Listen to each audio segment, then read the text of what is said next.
It's Sunday, and I'm wrapping up the week by summarizing this week's theme.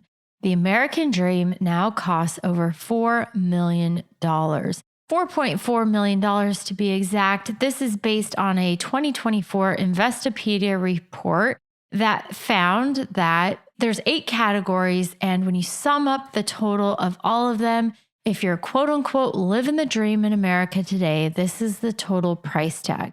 We have retirement at just under 1.6 million, owning a new car, actually 2 new cars because assumes a 2-person household, 2 new cars consistently all the time, 800,000, a wedding, 44,000, raising 2 kids and paying for their college, 832,000, owning a home, $929,000, owning a pet, $36,000, taking an annual vacation, $180,000, and paying for your own demise, aka your funeral, at about $8,400. Total cost $4,442,050. So I have a few thoughts on this. I'm a little skeptical of some of these things. For example, a wedding.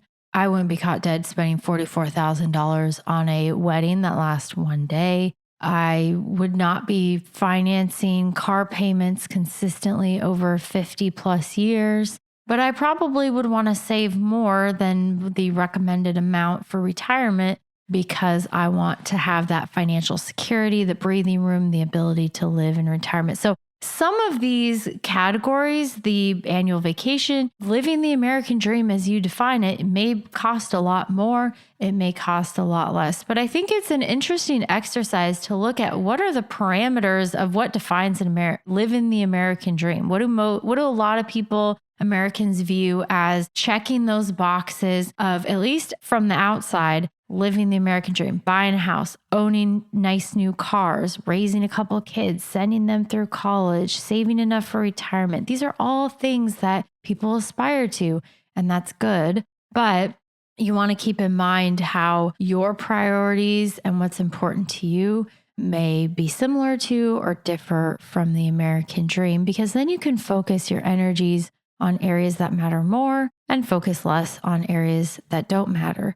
For example, I talked about this yesterday on vacations. I enjoy taking a vacation, and we usually go somewhere once a year, but I'm not a huge travel person. My husband actually hates travel. I have to drag him kicking and screaming. I have to drug him just to get him on an airplane. No, I haven't done that, but I might at some point. We just don't like to travel, but I talk to tons of people where travel is like such an important thing, and they spend way more than the average quote unquote live in the American dream amount on their travel, because experiencing these things, seeing the world, that's of more value to them than it would be in my case, for example. And you don't want other people's version of the American dream to influence your decisions. So if I sat there and said, you know what, everybody takes a vacation, this is a normal thing to do, I should take a vacation too. But it's like, well, if I'd rather save the money and take a staycation and stay at home, and I'd get more benefit and value and satisfaction from doing that, then that's what I should do. We don't want to take vacations, drive nice new cars, buy a house, do all the things if that doesn't suit our particular goals. So I think it's a useful exercise to see how you compare with what the defined version of living the American dream is, and help to kind of define what you view as most important areas to allocate your very limited resources and money and time to. All right. If you are enjoying the podcast, be sure to subscribe and follow so you never miss an episode. Leave a review wherever you're listening right now, Spotify, YouTube, Apple, iHeartRadio, wherever, I don't know, wherever the kids listen these days. Leave a review. Your feedback helps me improve the podcast. It also helps new listeners find the show. And lastly, if you know somebody who's getting close to retirement, share the show with them. You can easily text the link to them, send them an email, say, hey, check this out. She's not a complete idiot all the time, and you might benefit from it. Also, if you're interested in working with me, learning more about that, you can check out my website, truenorthra.com. You can book a free 15-minute call with me.